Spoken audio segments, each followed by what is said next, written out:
No pude dormir esa noche. Mi pequeño apartamento en el barrio de Malasaña, que normalmente me parecía acogedor, ahora se sentía como una prisión construida con sacrificios innecesarios. Observé las grietas en el techo, las manchas de humedad en la esquina que nunca había podido permitirme arreglar. Todo adquiría un nuevo significado. Cada privación se convertía en una traición. El reloj digital marcaba las 3:42 cuando mi teléfono vibró. Era un mensaje de Javier. ¿Estás despierta? Tampoco puedo dormir. Lo siento mucho, Lucía. No tenía ni idea. Suspiré, sintiendo una mezcla de alivio y tristeza. Al menos no estaba completamente sola en esto. Le respondí con un simple «gracias», sin saber qué más decir.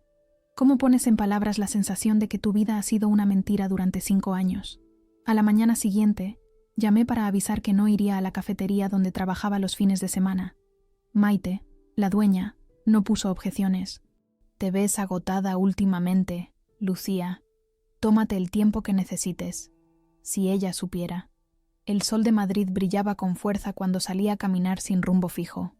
Las calles comenzaban a llenarse, familias con niños dirigiéndose al retiro, turistas fotografiando la puerta de Alcalá, ancianos paseando con calma bajo los árboles de la Castellana, vidas normales, sin secretos devastadores revelados durante una comida de cumpleaños. Mi teléfono sonó. Era mi abuela. «Lucía, necesito verte», dijo sin preámbulos. Su voz sonaba cansada, como si tampoco hubiera dormido. «Estoy en la estación de Atocha. Acabo de llegar de Valencia». Sentí una punzada de sorpresa. Mi abuela rara vez viajaba sola a Madrid. «¿Has venido por esto?», pregunté sabiendo la respuesta. «Por supuesto», respondió con firmeza. «¿Dónde podemos hablar tranquilamente?» Nos encontramos en una pequeña cafetería cerca de la estación. Mi abuela Pilar, a pesar de sus años, se mantenía elegante con su vestido azul marino y su pelo blanco perfectamente recogido en un moño. Sin embargo, hoy parecía más pequeña, como si el peso de lo descubierto hubiera comprimido su presencia normalmente imponente. Cuando nos sentamos con nuestros cafés, sus ojos, tan parecidos a los míos según decía todo el mundo, me estudiaron con preocupación. «He hablado con Antonio esta mañana», comenzó. «Dice que fue por tu bien, que querían enseñarte el valor del esfuerzo». Solté una risa amarga. ¿Y para eso necesitaban quedarse con casi 170.000 euros? «¿Qué lección tan cara, abuela?». Ella asintió lentamente. «Les he dicho que es inaceptable, que ese dinero era para ti, no para reformar su cocina o para irse de vacaciones a Cancún». Mi corazón dio un vuelco. ¿Cancún? ¿Se fueron a Cancún con mi dinero? El año pasado, cuando me invitaron a acompañarlos, les había dicho que no podía permitírmelo. Me habían mirado con esa mezcla de decepción y superioridad moral que ahora reconocía como pura hipocresía. «Y muchas cosas más, me temo», confirmó mi abuela. «El coche nuevo de tu padre, la renovación del baño, los cursos de golf de tu madre». Su voz se apagó, como si cada elemento de la lista la avergonzara personalmente. Sentí náuseas. Recordé cuando mi viejo Seat se averió definitivamente hace 2 años. Les había pedido ayuda para comprar uno de segunda mano, y me habían dicho que no podían, que estaban justos ese mes. Mientras tanto, mi padre conducía un flamante Audi que, según él, había conseguido a buen precio. «¿Cómo pudieron?», murmuré, más para mí misma que para ella. Mi abuela extendió su mano arrugada sobre la mía. «La gente puede justificar casi cualquier cosa cuando se convencen de que están haciendo lo correcto. Tu padre siempre ha creído que sabe lo que es mejor para todos». Hizo una pausa. Igual que su padre.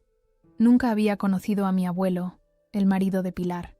Había muerto antes de que yo naciera, pero las historias sobre él siempre lo pintaban como un hombre estricto y controlador. «Pero esto no es criar a un niño, abuela. Soy una adulta. Han robado mi autonomía, mis opciones». Mi voz se quebró. He estado trabajando en esa cafetería los fines de semana durante 3 años, perdiendo tiempo que podría haber dedicado a mi carrera como diseñadora. ¿Sabes cuántos proyectos he rechazado porque no podía permitirme dejar ese trabajo? Los ojos de mi abuela se llenaron de lágrimas. «Lo siento tanto, cariño. Debí haberlo comprobado, haber hablado directamente contigo». Nos quedamos en silencio un momento, cada una perdida en sus propios pensamientos y remordimientos. Alrededor nuestro, La cafetería bullía de actividad, risas, conversaciones, el sonido de tazas contra platillos. La vida normal continuaba para todos excepto para nosotras. ¿Qué vamos a hacer ahora?, preguntó finalmente. Respiré hondo, tratando de ordenar mis pensamientos. Primero, quiero saber exactamente dónde ha ido ese dinero. Todo. Necesito ver extractos bancarios, facturas, lo que sea. Mi abuela asintió. Ya he pedido todos los recibos de transferencia a mi banco. Deberían enviarlos mañana. Su expresión se endureció, mostrando la determinación que siempre había admirado en ella. Y he cancelado la cuenta conjunta que tenía con tu padre. A partir de ahora, si quiero ayudarte, el dinero irá directamente a ti. Sentí una oleada de gratitud hacia ella. Al menos alguien estaba de mi lado. ¿Y tus padres?, preguntó con cautela. ¿Has hablado con ellos hoy? Negué con la cabeza. Han llamado varias veces, pero no he contestado. No sé qué decirles todavía. La verdad era que tenía miedo. Miedo de enfrentarme a ellos y descubrir que realmente creían estar justificados, que no veían nada malo en lo que habían hecho. O peor aún, que lo veían y no les importaba. Mi teléfono vibró de nuevo. Era mi madre. Lucía, por favor, contesta. Tu padre está muy alterado. Necesitamos hablar como adultos sobre esto. Como adultos. La ironía me habría hecho reír si no me doliera tanto. Van a intentar justificarse, dije, mostrándole el mensaje a mi abuela. Van a decir que lo hicieron por mi bien, que no estaba preparada para gestionar tanto dinero. Mi abuela frunció el ceño. Eso es absurdo. Siempre has sido responsable, incluso de niña. Hizo una pausa, como considerando sus siguientes palabras. Creo que la verdad es más simple y más triste. Vieron una oportunidad y la aprovecharon. Quizás al principio se dijeron que era temporal, que eventualmente te darían el dinero, pero luego se acostumbraron a tenerlo. Su franqueza me sorprendió. Era su propio hijo del que estábamos hablando, después de todo.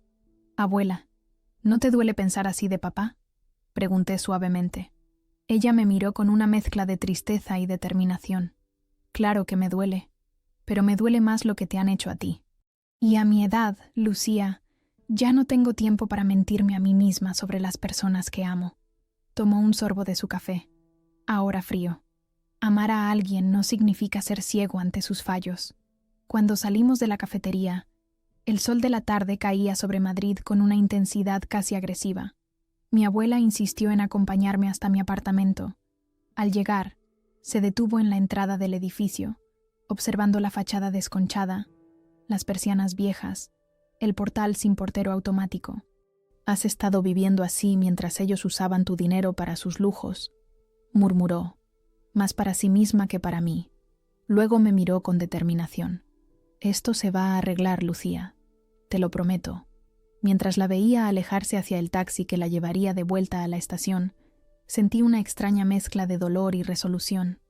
El silencio de años se había roto, y aunque las verdades reveladas eran dolorosas, al menos ahora podía ver claramente. Ahora podía actuar. Subí lentamente las escaleras hasta mi 5º piso sin ascensor, cada paso resonando en el hueco de la escalera. Al entrar en mi pequeño apartamento, lo miré con nuevos ojos. No era el lugar donde debería estar viviendo. No después de 5 años de supuesta ayuda financiera. Mi teléfono sonó de nuevo. Esta vez era mi padre. «Vamos a hablar», dije al contestar, mi voz firme a pesar del nudo en mi garganta. «Pero va a ser en mis términos. Y quiero todas las respuestas, no más mentiras». Al día siguiente, conduje hasta la casa de mis padres en las afueras de Valencia. El viaje de 3 horas desde Madrid me dio tiempo para ordenar mis pensamientos, para ensayar lo que diría. La radio sonaba bajito, pero apenas escuchaba la música. Mi mente estaba demasiado ocupada construyendo y desechando conversaciones imaginarias. La urbanización donde vivían mis padres era tranquila y acomodada, con casas adosadas de 2 plantas y pequeños jardines bien cuidados.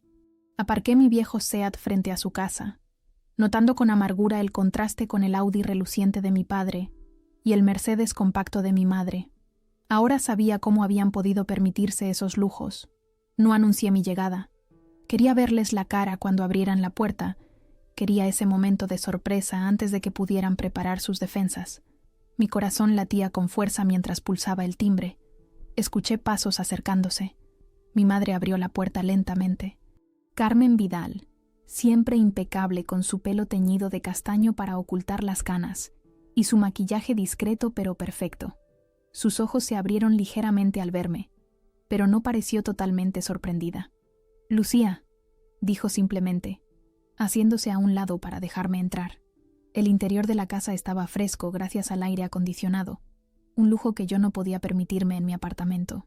Noté inmediatamente los cambios desde mi última visita. Nuevos muebles en el salón, un televisor más grande, obras de arte que no reconocía. Cada detalle ahora me parecía una prueba más de su traición. Mi padre ya estaba sentado en el sofá, como si hubiera estado esperando este momento. Antonio Martínez, profesor universitario de economía, ironía que no pasaba desapercibida. Sus gafas descansaban sobre la mesa junto a una taza de café. Se veía cansado, pero no arrepentido. Me senté frente a ellos, sin aceptar la oferta de café o agua, directamente al punto. «¿Dónde está el dinero?», pregunté, mi voz sorprendentemente firme a pesar del nudo en mi garganta. Mi padre se ajustó en su asiento, incómodo pero no intimidado. Había esperado negaciones, excusas, quizás incluso lágrimas, pero lo que obtuve fue algo diferente. «Lo usamos», respondió simplemente. «Para la familia». Sentí que la sangre me hervía. ¿Para la familia? Yo soy parte de esta familia, papá. O al menos pensaba que lo era. Mi madre intervino entonces, su voz suave contrastando con la tensión del ambiente. «Lucía, tienes que entender. Cuando tu abuela ofreció ese dinero, estábamos pasando por un momento difícil. La hipoteca, los estudios de Javier, el recorte de sueldo de tu padre en la universidad. ¿Y por qué no me lo dijisteis?», interrumpí. «Podríamos haberlo hablado. Podría haber entendido que necesitabais ayuda. Pero me mentisteis. Durante 5 años». Mi padre se quitó las gafas y se frotó el puente de la nariz. Un gesto que reconocí de mi infancia, cuando estaba especialmente estresado o decepcionado. Al principio pensamos que sería temporal, solo hasta que estabilizáramos nuestra situación. Y luego, presioné, sabiendo que había más.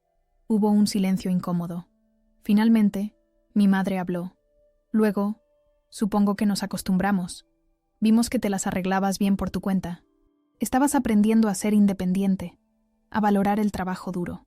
Solté una risa incrédula. «¿Valorar el trabajo duro? Mamá, he estado trabajando 60 horas a la semana.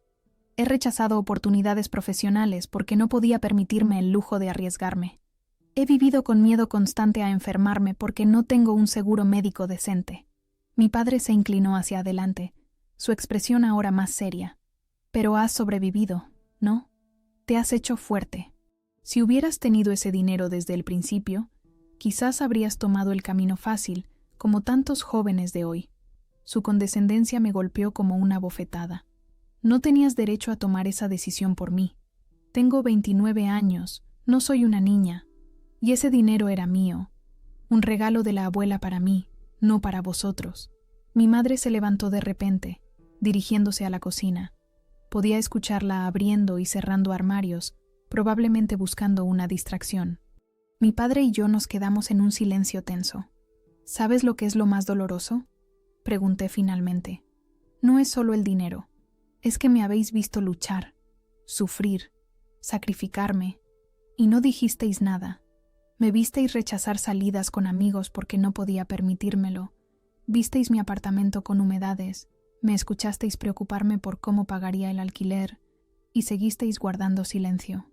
Mi padre tuvo al menos la decencia de bajar la mirada. «Lo siento, Lucía. Quizás nos equivocamos».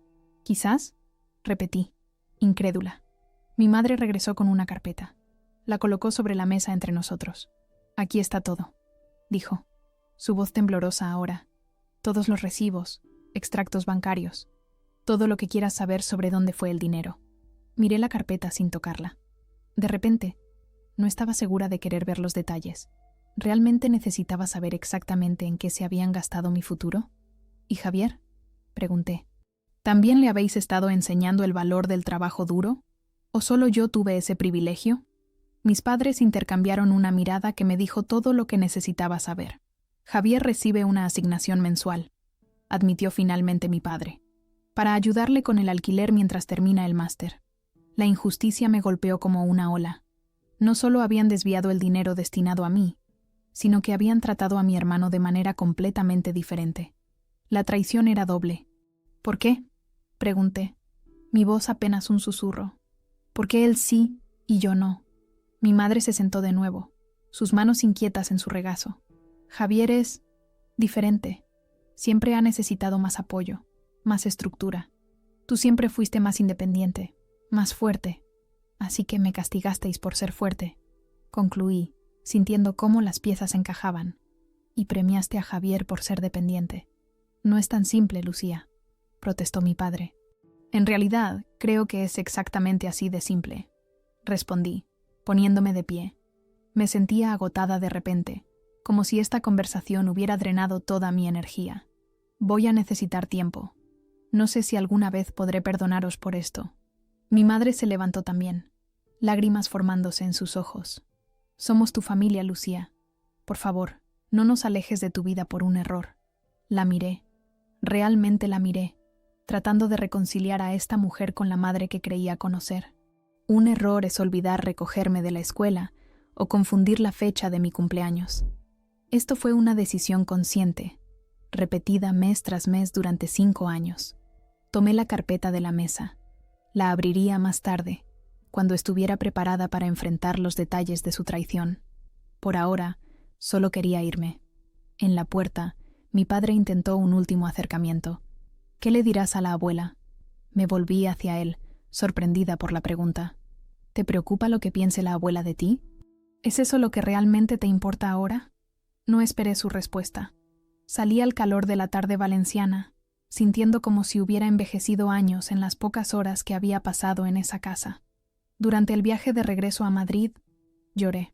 Lloré por la familia que creía tener, por la confianza perdida, por los años de lucha innecesaria, pero también sentí algo inesperado surgiendo entre las lágrimas. Alivio. El alivio de finalmente entender, de ver la verdad detrás de las sonrisas tensas y las excusas vagas. Esa noche, sentada en mi pequeño apartamento, abrí finalmente la carpeta, página tras página de extractos bancarios, recibos, facturas, la evidencia meticulosa de cómo mis padres habían gastado el dinero destinado a mí, reformas en la casa, vacaciones en el Caribe, un coche nuevo, acciones en bolsa. La lista parecía interminable, y entre todos esos papeles encontré algo que me heló la sangre. Un plan de pensiones a nombre de mi padre, alimentado mensualmente con 500 euros, mi dinero financiando su jubilación mientras yo apenas podía permitirme un seguro médico básico. Mi teléfono sonó. Era Javier. ¿Has hablado con ellos?, preguntó sin preámbulos. Sí, respondí, mi voz ronca por el llanto. ¿Sabías que te han estado dando una asignación mensual? Hubo un silencio al otro lado de la línea. Lo sospechaba, admitió finalmente, pero no sabía que venía del dinero de la abuela para ti. Lo juro, Lucía. Quería creerle.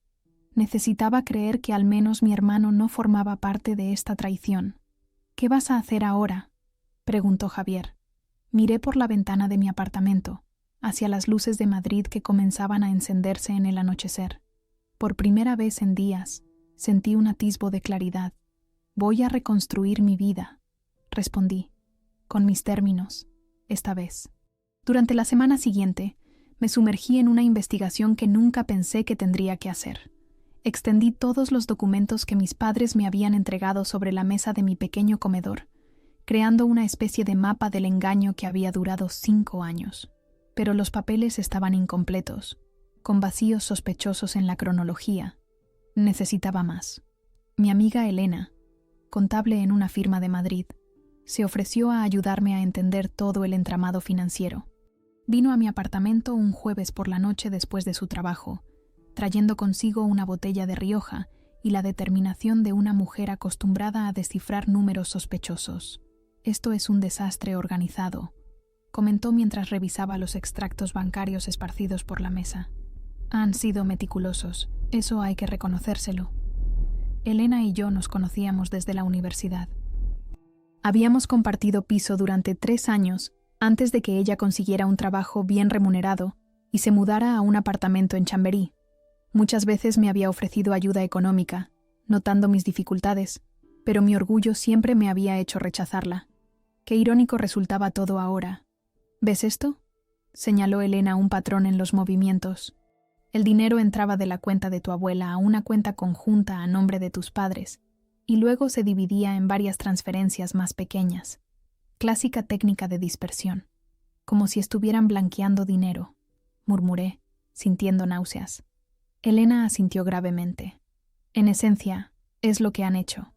Han cogido dinero que no les pertenecía y han intentado ocultar su rastro. Mi teléfono sonó. Era mi abuela. Desde nuestro encuentro en Madrid, habíamos hablado a diario. Tengo los documentos del banco, me dijo sin preámbulos. Todas las transferencias desde el principio. Te los he enviado por correo certificado. Le agradecí, sintiendo una oleada de cariño hacia esta mujer de 82 años que estaba luchando por la justicia con más fiereza que muchos jóvenes. ¿Cómo estás, cariño?, preguntó, su voz suavizándose. ¿Necesitas que vaya a Madrid? Estoy bien, abuela, respondí, aunque no era del todo cierto. Elena me está ayudando a organizar todo esto. Después de colgar, volví a la mesa donde Elena seguía analizando documentos. Necesitamos acceso a sus declaraciones de la renta, dijo, levantando la vista de los papeles. Si han estado recibiendo tanto dinero extra y no lo han declarado. No terminó la frase, pero entendí la implicación.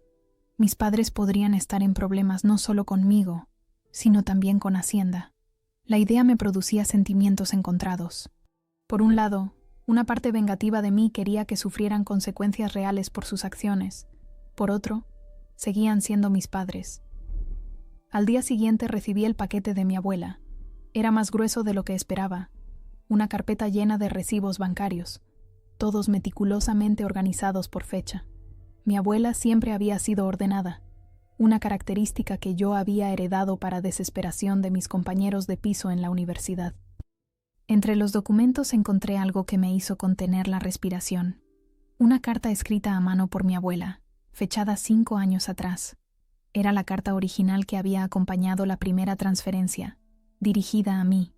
Una carta que nunca había recibido. Mi querida Lucía, comenzaba. Sé lo difícil que es comenzar una vida independiente en estos tiempos, especialmente en una ciudad cara como Madrid. Tu abuelo y yo siempre creímos en invertir en el futuro de nuestros seres queridos, no en cosas materiales. Por eso he decidido ayudarte mensualmente con estos 2.800 euros. No es un préstamo, es un regalo. Úsalo para perseguir tus sueños, para vivir sin el miedo constante que da la precariedad. Solo te pido que algún día, cuando puedas, hagas lo mismo por alguien que lo necesite. Con todo mi amor, abuela Pilar. Las lágrimas corrían por mis mejillas mientras leía. Este dinero no había sido solo una ayuda económica. Había sido un acto de amor, de confianza en mí y en mi futuro. Y mis padres no solo me habían robado el dinero, me habían robado ese conocimiento, esa conexión con mi abuela, ese impulso de confianza que tanto habría necesitado en los momentos difíciles. Con renovada determinación, Elena y yo continuamos reconstruyendo el puzzle financiero durante los días siguientes. Descubrimos que el dinero se había utilizado para financiar no solo reformas en la casa y coches nuevos, sino también inversiones en bolsa, un apartamento en la playa en Denia que nunca habían mencionado, e incluso un negocio fallido de mi padre, que había intentado montar paralelamente a su trabajo en la universidad. Mira esto, dijo Elena una tarde, señalando un documento. Compraron acciones por valor de 40.000 euros en 2022, acciones que ahora valen casi el doble. La magnitud del engaño me abrumaba. No era solo el dinero, era todo lo que podría haber hecho con él. Podría haber dejado mi trabajo de fin de semana en la cafetería y centrarme en mi carrera como diseñadora. Podría haber tenido un apartamento decente, sin humedades ni electrodomésticos que fallaban constantemente. Podría haber viajado, ampliado mi formación, vivido sin el miedo constante a que una emergencia médica me dejara en la ruina. Mientras reorganizaba los papeles una noche, encontré algo más, una foto que había caído de uno de los sobres. Era una imagen de mis padres en lo que parecía ser una playa tropical, cócteles en mano, sonriendo a la cámara. La fecha impresa en la esquina, marzo 2023, justo cuando yo había tenido que pedir un préstamo para pagar una operación dental de urgencia que no podía permitirme. La rabia que sentí fue tan intensa que tuve que salir al pequeño balcón de mi apartamento para respirar aire fresco. Madrid se extendía ante mí, las luces de la ciudad brillando en la noche como estrellas caídas. En algún lugar ahí fuera, la vida continuaba para todos, para mis padres, que probablemente estaban cenando tranquilamente en su casa recién reformada, para Javier, que vivía cómodamente con su asignación mensual, para mis antiguas compañeras de universidad, que habían seguido caminos más fáciles que el mío. Mi teléfono vibró con un mensaje de Elena. He encontrado algo más. Llámame cuando puedas. Resultó que Elena había descubierto que mis padres habían abierto una cuenta a mi nombre sin mi conocimiento ni firma, utilizándola para realizar algunas de las transferencias. Eso ya no era solo inmoral, era potencialmente ilegal. Tienes que denunciarlos, Lucía, insistió Elena cuando la llamé. Esto es fraude. La idea me revolvió el estómago. Son mis padres, Elena, y tú eres su hija, pero eso no les impidió robarte, respondió con dureza. Luego, suavizando su tono, añadió: no estoy diciendo que los metas en la cárcel, pero necesitas un reconocimiento legal de lo que han hecho si quieres recuperar algo de ese dinero. Esa noche no pude dormir. Las imágenes de extractos bancarios, facturas y aquella foto de mis padres en la playa bailaban ante mis ojos cerrados. Cuando finalmente me levanté, exhausta pero decidida, sabía lo que tenía que hacer. Llamé a Javier primero. Necesitaba saber si él estaba al tanto de la cuenta fraudulenta a mi nombre. Te juro que no sabía nada de eso, dijo, sonando genuinamente horrorizado. Lucía, esto ha ido demasiado lejos. Tienes que hablar con un abogado. Y eso fue exactamente lo que hice. Esa misma mañana, contacté con un bufete especializado en casos de fraude familiar. La abogada que me atendió, Marta Fernández, escuchó mi historia con una expresión que oscilaba entre la incredulidad y la indignación profesional. Desafortunadamente, señorita Martínez, su caso no es único, me dijo cuando terminé de explicarle todo. El fraude familiar es más común de lo que la gente cree, especialmente cuando hay herencias o dinero de por medio. Me explicó mis opciones, las posibles consecuencias, los plazos y costes. Al final, me miró directamente a los ojos y me preguntó: ¿estás segura de que quieres seguir adelante con esto? Una vez que iniciemos acciones legales, su relación con sus padres probablemente nunca volverá a ser la misma. Pensé en esa relación, en lo que creía que era y en lo que había descubierto que realmente era, en las mentiras, el engaño, el robo sistemático disfrazado de preocupación parental. Esa relación ya está rota, respondí. Ahora solo quiero la verdad y justicia. Durante la semana siguiente, me sumergí en una investigación que nunca pensé que tendría que hacer. Extendí todos los documentos que mis padres me habían entregado sobre la mesa de mi pequeño comedor, creando una especie de mapa del engaño que había durado 5 años. Pero los papeles estaban incompletos, con vacíos sospechosos en la cronología. Necesitaba más. Mi amiga Elena, contable en una firma de Madrid, se ofreció a ayudarme a entender todo el entramado financiero. Vino a mi apartamento un jueves por la noche, después de su trabajo, trayendo consigo una botella de Rioja y la determinación de una mujer acostumbrada a descifrar números sospechosos. Esto es un desastre organizado, comentó mientras revisaba los extractos bancarios esparcidos por la mesa. Han sido meticulosos, eso hay que reconocérselo. Elena y yo nos conocíamos desde la universidad. Habíamos compartido piso durante 3 años antes de que ella consiguiera un trabajo bien remunerado y se mudara a un apartamento en Chamberí. Muchas veces me había ofrecido ayuda económica, notando mis dificultades, pero mi orgullo siempre me había hecho rechazarla. Qué irónico resultaba todo ahora. ¿Ves esto? Señaló Elena un patrón en los movimientos. El dinero entraba de la cuenta de tu abuela a una cuenta conjunta a nombre de tus padres, y luego se dividía en varias transferencias más pequeñas. Clásica técnica de dispersión, como si estuvieran blanqueando dinero, murmuré, sintiendo náuseas. Elena asintió gravemente.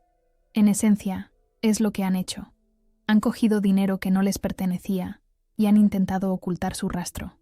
Mi teléfono sonó. Era mi abuela. Desde nuestro encuentro en Madrid, habíamos hablado a diario.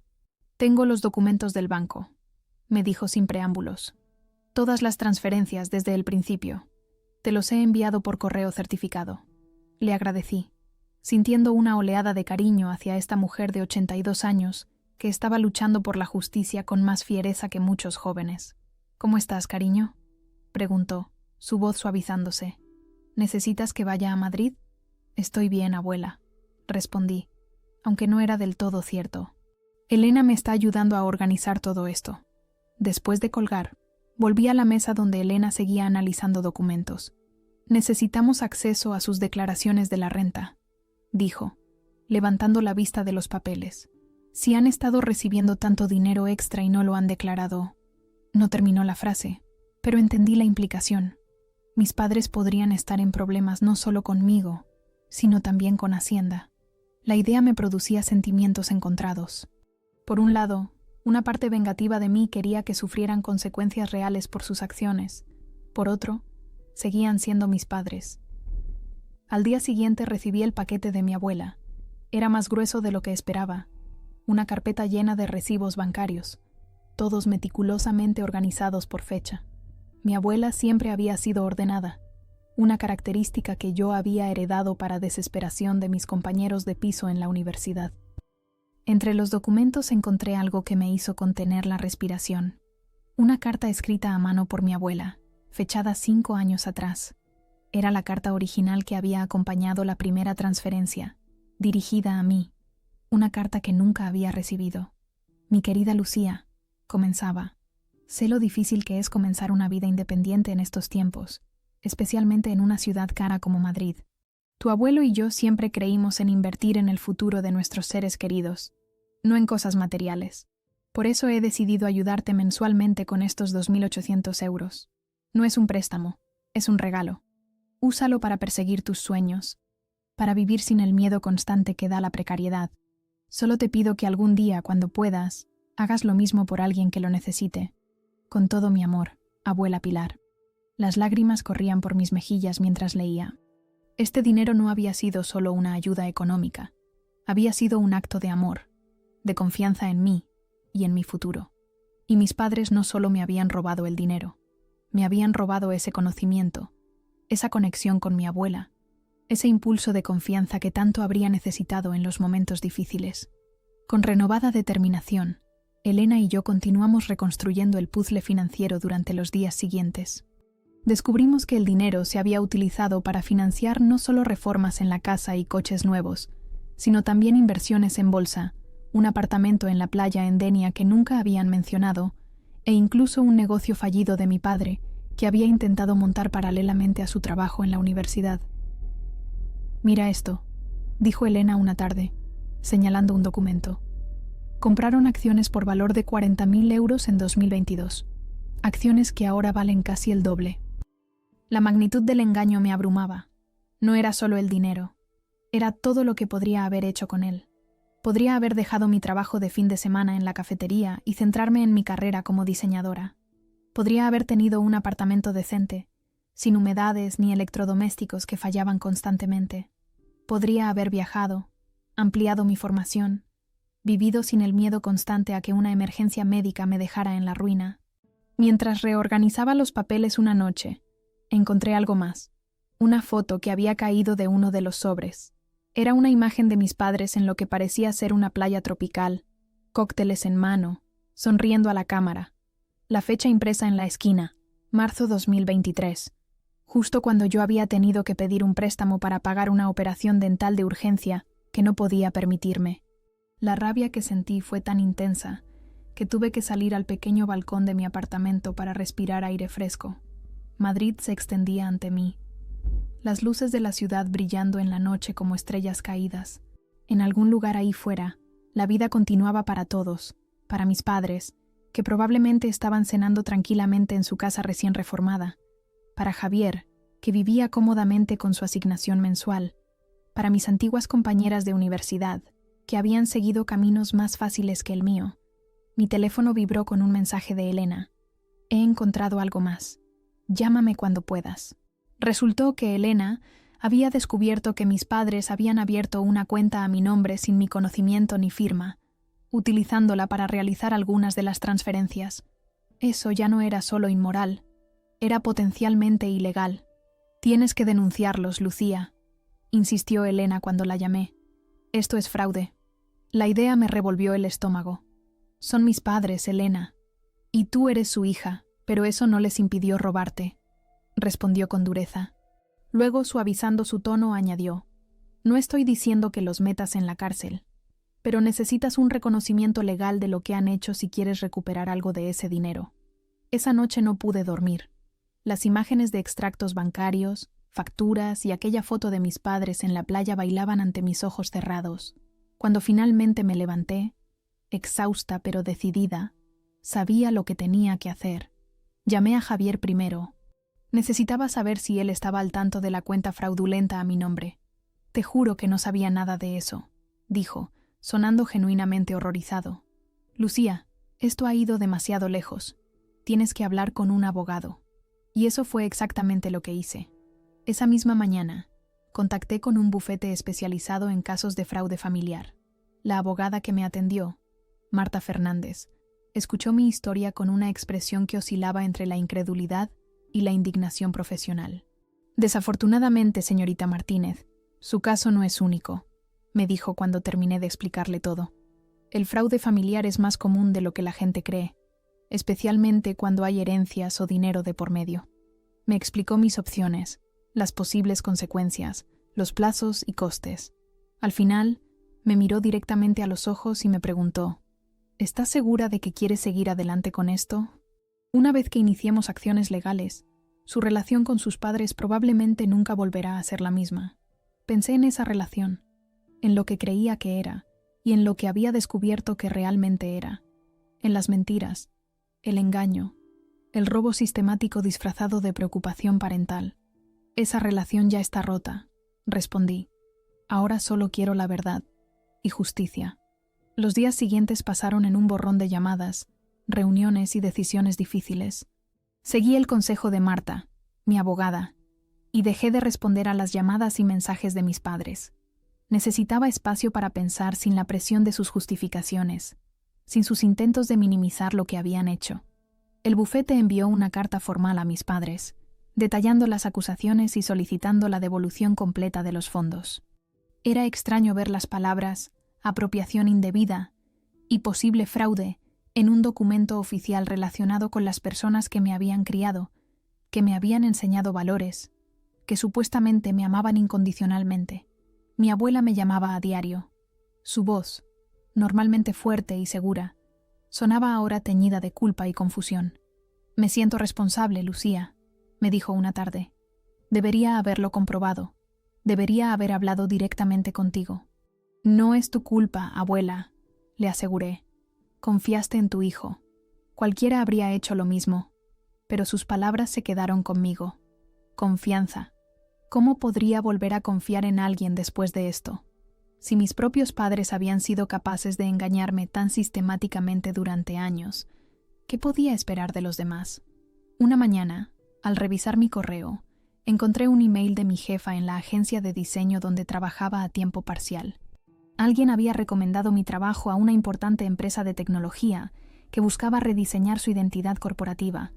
Querían reunirse conmigo, ofreciéndome un proyecto que podría cambiar mi carrera. En circunstancias normales, habría estado eufórica, pero ahora, la noticia solo me producía una sensación de amarga ironía. Todos estos años luchando por una oportunidad así, y llegaba justo cuando mi vida personal se desmoronaba. Acepté la reunión de todos modos. La vida continuaba, y necesitaba aferrarme a algo positivo. La empresa tenía sus oficinas en un moderno edificio en el Paseo de la Castellana.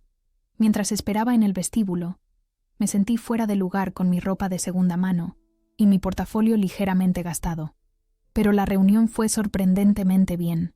Les gustó mi enfoque, mi estilo, mi visión para su marca. Cuando mencionaron el presupuesto del proyecto, tuve que hacer un esfuerzo para no mostrar mi asombro. Era más dinero del que había ganado en todo el año anterior. Necesitaríamos dedicación exclusiva durante 3 meses, me explicó el director creativo. ¿Sería eso un problema para ti? Pensé en la cafetería donde trabajaba los fines de semana, en las clases particulares de diseño que daba para llegar a fin de mes. En absoluto, respondí con una confianza que no sabía que tenía. Salí de la reunión sintiéndome como si estuviera en dos realidades paralelas. Una donde mi carrera por fin despegaba y otra donde mi familia se desintegraba. Mi teléfono vibró en mi bolsillo. Era un mensaje de Javier. Papá y mamá han recibido la carta. Están destrozados. Por favor, llámame. Ignoré el mensaje y caminé hasta el Parque del Retiro, necesitando el consuelo de los árboles y el agua para ordenar mis pensamientos. Me senté en un banco frente al estanque, observando a las familias que remaban en las pequeñas barcas, las risas de los niños mezclándose con el graznido de los patos. Familias normales, familias sin secretos devastadores. Mi teléfono sonó de nuevo. Esta vez era mi abuela. Acabo de hablar con Antonio, dijo, sin saludar siquiera. Su voz sonaba tensa. Dice que no pueden devolver todo el dinero, que gran parte se invirtió o se gastó. Cerré los ojos, sintiendo una nueva oleada de rabia. ¿Y qué esperan que haga? ¿Que lo olvide? ¿Que diga no pasa nada? ¿Quedaos con mis 170.000 euros? No, cariño, respondió suavemente. Creo que por fin están entendiendo la magnitud de lo que han hecho. Antonio me ha dicho que están dispuestos a vender el apartamento de Denia, el apartamento que habían comprado con mi dinero, el apartamento del que nunca me habían hablado. No es suficiente, dije. No se trata solo del dinero, abuela.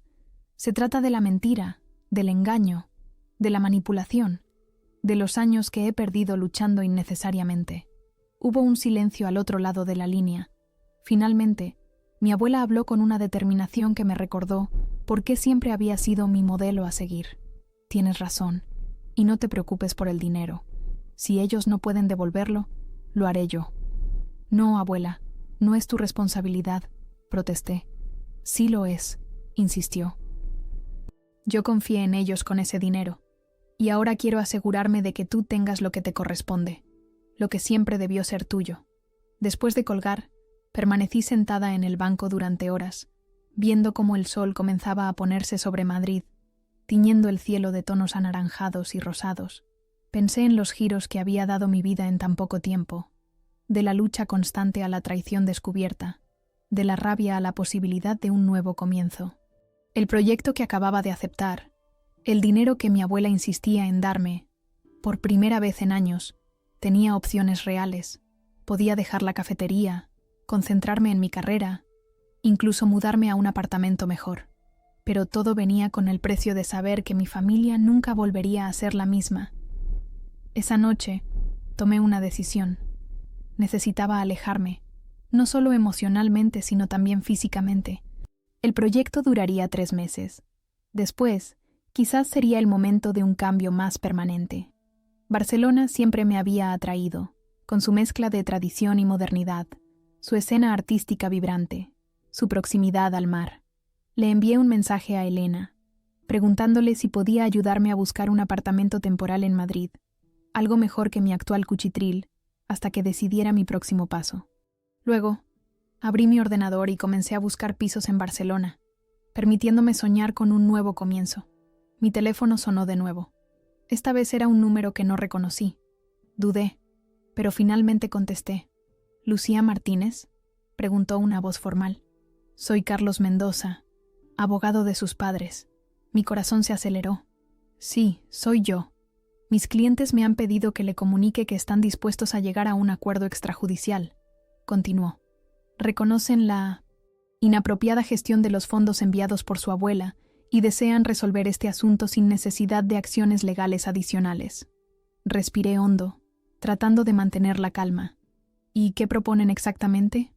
La venta del apartamento en Denia, la transferencia de ciertas inversiones a su nombre y un plan de pagos para el resto. En total, la devolución completa de los 168.000 euros, más intereses. Era más de lo que esperaba, pero aún así, algo se sentía incompleto. ¿Y eso es todo? ¿Dinero y ya está? Hubo una pausa al otro lado de la línea. Mis clientes también desean expresar su profundo arrepentimiento y solicitar la oportunidad de reunirse con usted, en presencia de mediadores si lo considera necesario, para discutir el aspecto personal de la situación. Cerré los ojos, tratando de imaginar esa reunión. ¿Podría sentarme frente a ellos sin que la rabia me consumiera? ¿Podría escuchar sus explicaciones, sus disculpas, sin recordar cada momento de dificultad que había pasado mientras ellos disfrutaban de mi dinero? Necesito pensarlo, respondí finalmente. Hablaré con mi abogada y le haré saber nuestra respuesta. Después de colgar, me quedé mirando por la ventana de mi pequeño apartamento, hacia el cielo nocturno de Madrid. Las estrellas apenas eran visibles debido a la contaminación lumínica, pero sabía que estaban allí, constantes a pesar de no poder verlas. Al día siguiente, recibí un mensaje de Javier pidiéndome que nos viéramos. Acepté encontrarme con él en una cafetería cerca de la estación de Atocha, un terreno neutral. Mi hermano parecía haber envejecido años en las pocas semanas desde el desastroso almuerzo de cumpleaños. Tenía ojeras pronunciadas y su habitual energía parecía haberse desvanecido. He devuelto todo el dinero que me dieron, me dijo nada más sentarse. Cada euro de la asignación mensual. Se lo he transferido a la abuela para que te lo dé a ti. Le miré sorprendida. Javier, no tenías que hacer eso. Tú no sabías de dónde venía ese dinero. Negó con la cabeza. Firme. No me sentiría bien quedándomelo sabiendo lo que has pasado. Además, soy profesor. Tengo un salario estable. Puedo arreglármelas. Sentí una oleada de cariño hacia mi hermano pequeño, que de repente parecía más maduro y responsable de lo que le había dado crédito.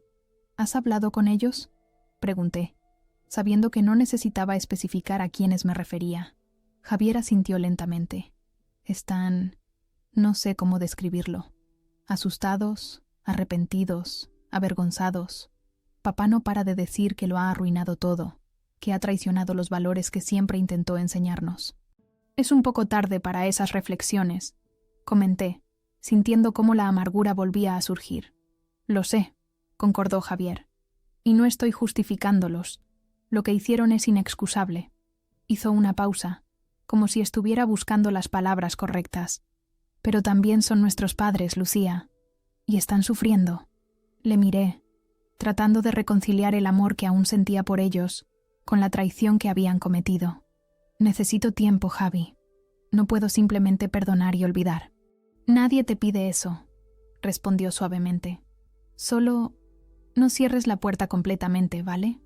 Esa noche, sentada en mi cama, escribí 2 cartas, una para mis padres y otra para mí misma. En la primera, establecía claramente mis condiciones. Aceptaría el acuerdo económico, pero necesitaría tiempo y espacio antes de considerar cualquier tipo de reconciliación personal. No sería fácil y no sería rápido, pero dejaba abierta la posibilidad de un futuro diálogo. En la segunda carta, la que era solo para mí, me permití expresar todo el dolor, la rabia, la decepción y sí, también el amor que aún sentía. Me prometí a mí misma que no dejaría que esta traición definiera el resto de mi vida, que encontraría la manera de construir algo nuevo y mejor de las cenizas de lo que había perdido. No sabía si algún día podríamos volver a ser una familia normal, pero sabía que ya no aceptaría el silencio como respuesta. Y con esa certeza, dormí profundamente por primera vez en semanas. 3 meses pueden parecer poco tiempo en la gran escala de la vida, pero para mí fueron transformadores. El proyecto con la empresa tecnológica me absorbió por completo, ofreciéndome no solo estabilidad financiera, sino también un propósito, un lugar donde canalizar toda mi energía y creatividad lejos del dolor familiar. Me mudé a un apartamento más amplio y luminoso en el barrio de Chamberí, cerca de Elena. Nada ostentoso, pero sin humedades, con calefacción que funcionaba y vecinos que no organizaban fiestas hasta las 4 de la madrugada. El simple hecho de despertar en un espacio que no me recordaba constantemente mis luchas financieras fue como quitarme un peso de encima. Mi abuela, fiel a su palabra, se aseguró de que recibiera todo el dinero que me correspondía. Mis padres vendieron el apartamento de Denia y, junto con las inversiones que transfirieron a mi nombre y un plan de pagos mensuales, comenzaron a saldar su deuda. No solo económica, sino también emocional, aunque esta última sería mucho más difícil de cuantificar y resolver. Una tarde de domingo, mientras organizaba mi nuevo hogar, recibí una llamada de mi abuela. «Estoy en Madrid», anunció. «¿Puedo pasar a ver tu nuevo piso?». 1 hora después, Pilar cruzaba el umbral de mi apartamento con su elegancia habitual, aunque noté que se apoyaba más en su bastón que la última vez que la había visto. A sus 82 años, estos viajes desde Valencia debían ser agotadores, pero nunca se quejaba. «Es precioso, cariño», dijo, recorriendo con la mirada el salón con sus grandes ventanales y el pequeño balcón lleno de plantas. «Por fin un lugar digno de ti». Preparé café y nos sentamos en el sofá nuevo, otro lujo que antes no podía permitirme. Hablamos de cosas cotidianas al principio: su salud, mi trabajo, el tiempo inusualmente cálido para octubre. Pero ambas sabíamos que había algo más importante pendiente. «Antonio y Carmen preguntan por ti constantemente», dijo finalmente, mencionando a mis padres por sus nombres, como si de alguna manera eso creara la distancia necesaria para esta conversación. «Respetan tu espacio, pero sufren». Respiré hondo.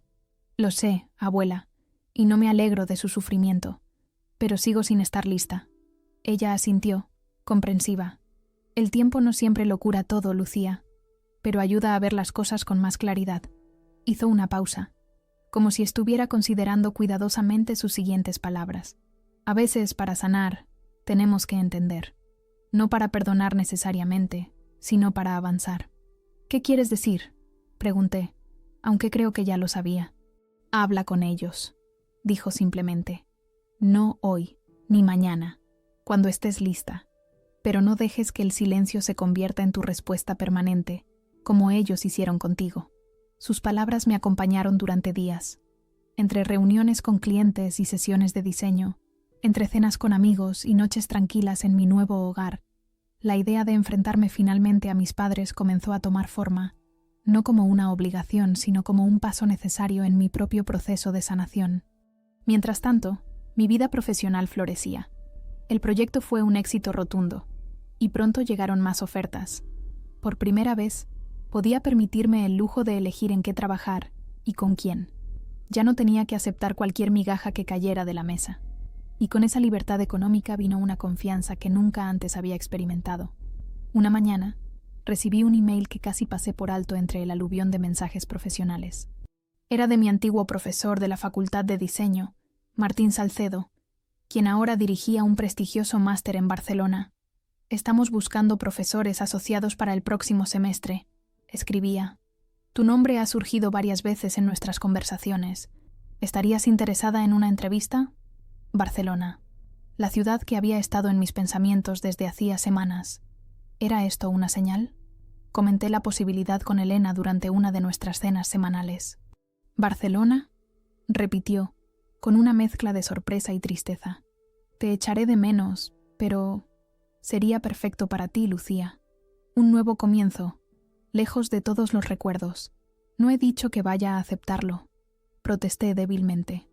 Elena me miró con esa expresión suya que significaba que no estaba engañando a nadie. «Vas a aceptarlo. Lo veo en tus ojos. Ya estás allí mentalmente». Tenía razón, por supuesto. La idea de empezar de nuevo en una ciudad diferente, con un trabajo que nunca hubiera soñado posible hace apenas unos meses, era demasiado tentadora para resistirse. Pero antes de tomar una decisión final, había algo que necesitaba hacer. Una conversación pendiente que ya no podía posponer. Un sábado por la mañana, conduje hasta Valencia. El viaje se me hizo más corto de lo que recordaba, quizás porque esta vez iba por decisión propia, no arrastrada por la urgencia de confrontar una traición recién descubierta. La casa de mis padres se veía igual desde fuera, pero algo había cambiado. Quizás era solo mi percepción, ahora que conocía la verdad sobre cómo habían financiado su cómodo estilo de vida. Respiré hondo antes de llamar al timbre. Había ensayado este momento mentalmente docenas de veces, pero ahora que estaba aquí, todas las palabras cuidadosamente preparadas parecían inadecuadas. Mi madre abrió la puerta. Se veía más delgada, con el pelo más gris de lo que recordaba. Sus ojos se abrieron con sorpresa y algo más. «Esperanza, Lucía», susurró, como si temiera que decir mi nombre en voz alta pudiera hacerme desaparecer. «Hola, mamá», respondí, manteniendo mi voz firme a pesar del nudo en mi garganta. «¿Puedo pasar?». Mi padre estaba en el salón, de pie junto a la ventana. Se giró al oírme entrar, y por un momento pareció no saber qué hacer con sus manos, cómo comportarse ante esta hija que habían traicionado y que ahora aparecía en su puerta sin aviso previo. «Siéntate, por favor», dije, tomando control de la situación. Me sorprendió lo calmada que sonaba mi voz, como si esta fuera una visita normal y no el primer encuentro después de meses de silencio. Nos sentamos los tres, un triángulo incómodo de miradas evitadas y palabras no dichas. Finalmente mi padre habló. «No esperábamos verte hoy», dijo, su voz rasposa. «Pero estamos muy felices de que hayas venido». «No he venido a reconciliarme», aclaré inmediatamente. «He venido porque necesito entender. Necesito escuchar de vuestras propias bocas por qué lo hicisteis, por qué me robasteis no solo dinero sino años de mi vida, oportunidades, tranquilidad». Mi madre comenzó a llorar silenciosamente. Mi padre parecía haber envejecido 10 años desde la última vez que lo vi. «No hay excusa», comenzó él. «Lo que hicimos estuvo mal, terriblemente mal. Al principio, como ya te dijimos, fue por necesidad. Las cosas no iban bien económicamente. Y cuando tu abuela ofreció ese dinero...» Hizo una pausa, como buscando las palabras correctas. «Nos dijimos que sería temporal, que te lo compensaríamos de alguna manera en el futuro. Pero luego se acostumbraron», completé su pensamiento. «Se acostumbraron a tener ese dinero extra, a gastarlo en cosas que querían pero no necesitaban, mientras yo luchaba por pagar el alquiler».